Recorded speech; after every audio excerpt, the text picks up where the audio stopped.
Good morning, Thunderbirds. Today we will be reading Goldilocks and the Three Dinosaurs.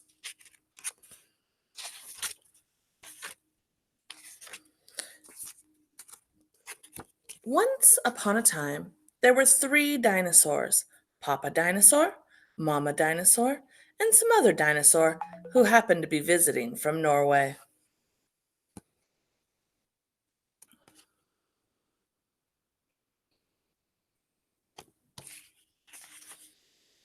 One day, for no particular reason, the three dinosaurs made up their beds, positioned their chairs just so, and cooked three bowls of delicious chocolate pudding at varying temperatures.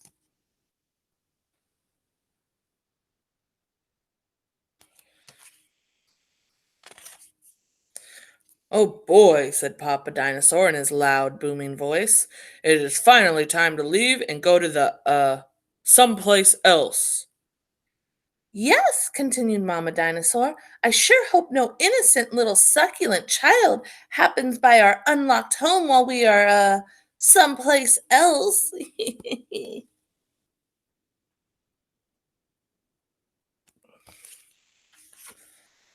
Then the other dinosaur made a loud noise that sounded like a big evil laugh, but was probably just a polite Norwegian expression. The three dinosaurs went someplace else and were definitely not hiding in the woods waiting for an unsuspecting kid to come by.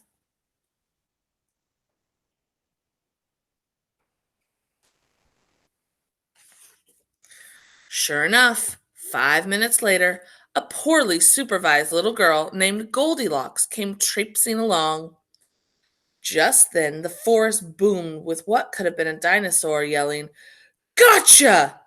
But I'm pretty sure was just the wind. The loud noise was immediately followed by another loud noise that sounded kind of like, "Be patient, Papa Dinosaur. The trap is not yet sprung."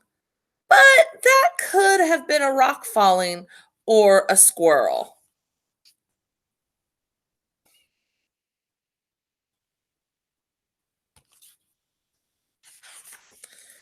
Either way, Goldilocks was not the type of little girl who listened to anyone or anything. For example, Goldilocks never listened to warnings about the dangers of barging into strange, enormous houses. So as soon as Goldilocks came across a strange, enormous house, she barged right in.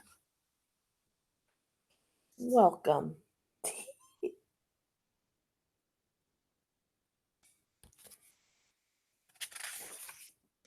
Inside, Goldilocks immediately smelled the three bowls of delicious chocolate pudding. "Mmm," said Goldilocks, "that chocolate pudding smells delicious. If only I could get all the way up to the top of that counter." Then Goldilocks noticed a very tall ladder that just happened to be there and certainly wasn't left on purpose. Goldilocks climbed up the ladder and found herself face to face with three gigantic bowls of chocolate pudding.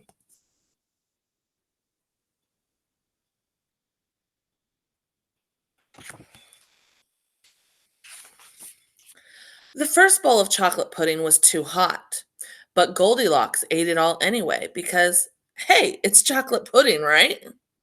The second bowl of chocolate pudding was too cold, but who cares about temperature when you've got a big bowl of chocolate pudding? Not her. The third bowl of chocolate pudding was just right, but Goldilocks was on such a roll by now, she hardly noticed.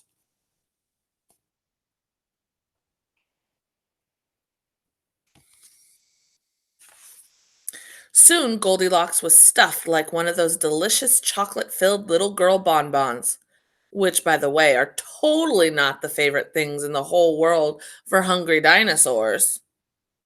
Tired and groggy, Goldilocks noticed three chairs in the living room. So she climbed down the ladder and walked out of the kitchen. The first chair was too tall. The second chair was too tall. But the third chair,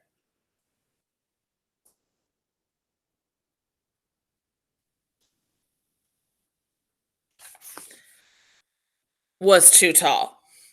Goldilocks wasn't going to climb that high just to sit in some chair, so she hiked over to the bedroom. When she got there, Goldilocks noticed that the beds were also gigantically big. What is going on around here? Groaned the exhausted girl. The bears that live here must be nuts.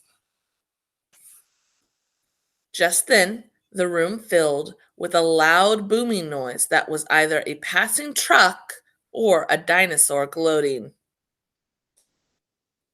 A few more minutes and she'll be asleep. Delicious chocolate filled little girl bonbons are yummier when they're rested. Even a little girl who never listens to anyone or anything had to hear that.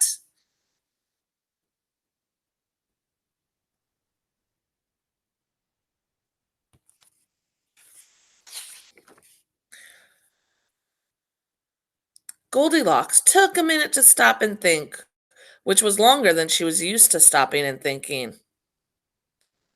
Hmm, home sweet dinosaur home? Hey, she told herself, this isn't some bear's house. This is some dinosaur's house. Say what you like about Goldilocks, but she was no fool. As quickly as she could, she ran to the back door and got out of there.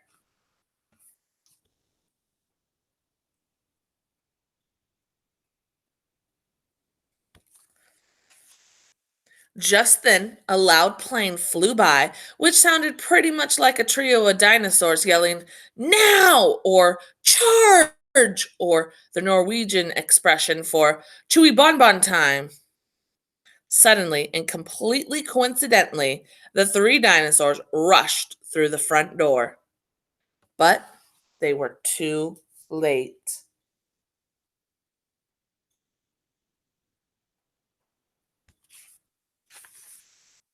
Goldilocks was gone, and all that was left in the house were three disappointed dinosaurs. The end. And the moral is if you ever find yourself in the wrong story, leave.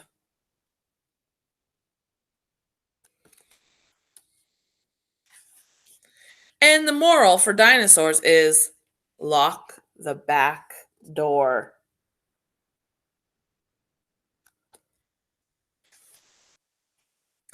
Now, I didn't tell you this in the beginning, but this story was actually retold by Mo Willems. So I hope the illustrations looked familiar to you.